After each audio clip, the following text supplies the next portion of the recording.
Assalamualaikum warahmatullahi wabarakatuh. Perkenalkan, saya Nur Azizah Wandina Ghazali. Di sini saya akan menjelaskan akuntansi keuangan lanjutan, konsolidasi dengan nilai melebihi ekuitas, akuisisi dengan kepemilikan penuh, periode setelah akuisisi. Terdapat tabel 3.8, neraca saldo PT Nusantara dan PT Andalas, periode 31 Desember 2016, PT Nusantara sebagai entitas induk yang mengakuisisi PT Andalas sebesar 100% atau kepemilikan penuh. Pada neraca saldo PT Nusantara diketahui investasi pada PT Andalas sebesar 1.735 juta dan pada PT Andalas diketahui saham biasa sebesar 800 juta, saldo laba sebesar 550 juta. Dari neraca saldo tersebut terdapat informasi selama tahun berjalan PT Andalas membagikan dividen sebesar 100 juta dan melaporkan laba bersih 250 juta. Dilakukan penilaian untuk menentukan terjadinya penurunan nilai atas investasi PT Andalas yang menunjukkan nilai wajar PT Andalas lebih rendah sebesar 25 juta dari nilai tercatat. Diferensial sebesar 60 juta dialokasikan ke dalam sisa masa manfaat aset yakni 12 tahun, maka setiap tahun diferensial akan diamortisasi sebesar 5 juta yang diperoleh dari 60 juta dibagi dengan 12. Maka PT Nusantara sebagai entitas pemilik PT Andalas mencatat informasi tersebut sebagai berikut. Yang pertama yaitu mencatat penerimaan dividen dari PT Andalas. PT Andalas membagikan dividen sebesar 100 juta dikalikan dengan 100% kepemilikan penuh atas PT Nusantara, maka jurnal yang dapat dicatat yaitu kas 100 juta pada investasi pada PT Andalas sebesar 100 juta. Yang kedua, mencatat pengakuan penghasilan dari PT Andalas. PT Andalas melaporkan laba bersih sebesar 250 juta dikalikan dengan 100% kepemilikan PT Nusantara, maka investasi pada PT Andalas 250 juta pada bagian laba atas PT Andalas 250 juta.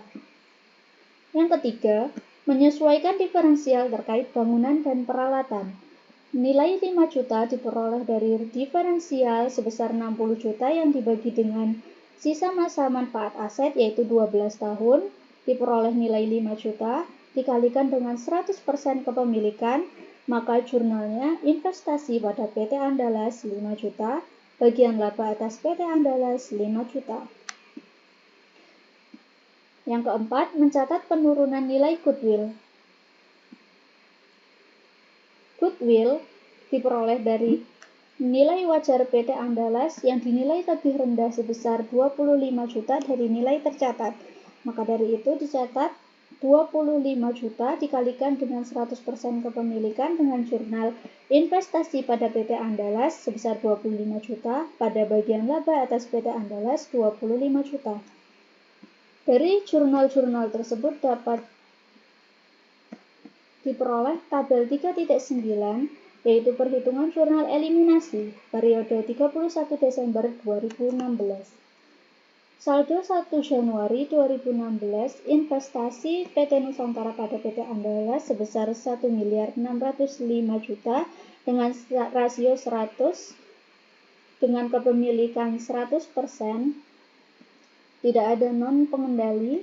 Modal saham dari PT Andalas 800 juta, saldo laba 550 juta, diferensial tanah dinilai lebih tinggi sebesar 210 juta, bangunan dinilai lebih rendah sebesar 60 juta, dengan akumulasi penyusutan bangunan sebesar 5 juta, dan nilai goodwill sebesar 100 juta, diperoleh dari konsiderasi nilai wajar dikurangi nilai wajar aset bersih atau selisih dari konsiderasi nilai wajar dan nilai wajar aset bersih. Setelah itu, laba bersih yang diumumkan PT Andalas adalah 250 juta, dikurangi dengan dividen yang diumumkan yaitu 100 juta, dikurangi dengan penyesuaian 20 juta, maka saldo 31 Desember 2016 sebesar 1.735 juta. Dari perhitungan jurnal eliminasi tersebut, kita buat jurnal eliminasi yang mengeliminasi pengakuan penghasilan dari PT Andalas dengan jurnal bagian laba atas PT Andalas 230 juta, pada dividen diumumkan 100 juta, pada investasi pada PT Andalas 130 juta. Yang kedua, mengeliminasi saldo awal investasi. Diketahui PT Andalas saham biasa sebesar 800 juta dan saldo laba 550 juta. Maka dibuatlah jurnal eliminasi, yaitu saham biasa PT Andalas 800 juta, saldo laba 550 juta, dengan diferensial sebesar 255 juta pada investasi pada PT Andalas sebesar 1.605 juta. Yang ketiga, mengeliminasi pengalokasian diferensial. Diferensial tanah diakui lebih tinggi 210 juta, bangunan dinilai lebih rendah 60 juta, dengan penyusutan 5 juta, dan nilai goodwill 100 juta. Maka dibuat jurnal eliminasi sebagai berikut. Tanah sebesar 210 juta, goodwill 100 juta, akumulasi penyusutan bangunan dan peralatan 5 juta, pada bangunan dan peralatan sebesar 60 juta, dan diferensial sebesar 255 juta. Yang ketiga, mengeliminasi pengakuan beban penyusuan aset teridentifikasi. Dibuatlah jurnal akumulasi penyusutan 5 juta pada beban penyusutan 5 juta. Yang terakhir, mencatat penurunan nilai goodwill, yaitu kerugian penurunan nilai sebesar 25 juta pada goodwill 25 juta.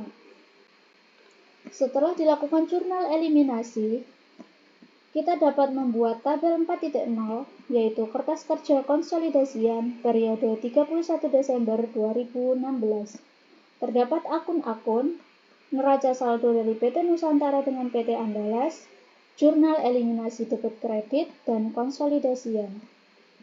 Angka-angka yang diperoleh dari jurnal eliminasi dimasukkan ke dalam tabel jurnal eliminasi debit kredit.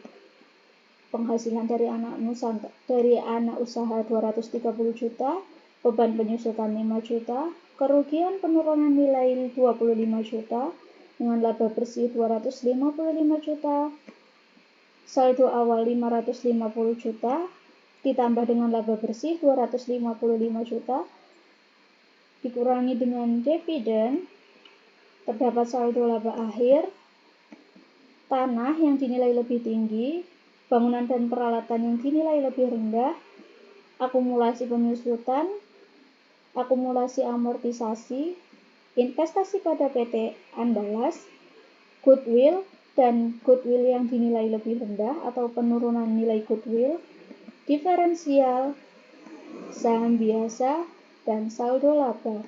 Diperoleh total liabilitas dan ekuitas sebesar 9 miliar 30 juta dan total aset sebesar 9 miliar 30 juta. Angka-angka ini diperoleh dari neraca saldo PT Nusantara ditambah dengan PT Andalas ditambah debit dikurangi kredit dan menghasilkan nilai konsolidasian.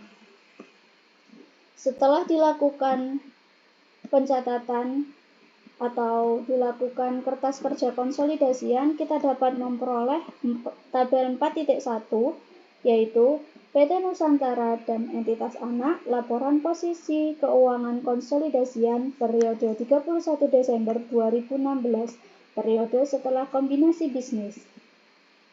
Aset, kas dan setara kas, piutang usaha, persediaan tanah, bangunan dan peralatan, akumulasi penyusutan, merek dagang, akumulasi amortisasi, goodwill dengan total aset sebesar 9 miliar 30 juta, liabilitas utang usaha, utang obligasi, ekuitas saham biasa dan saldo laba dengan total liabilitas dan ekuitas sebesar 9 miliar 30 juta. Terima kasih, sampai jumpa kembali di penjelasan berikutnya. Wassalamualaikum warahmatullahi wabarakatuh.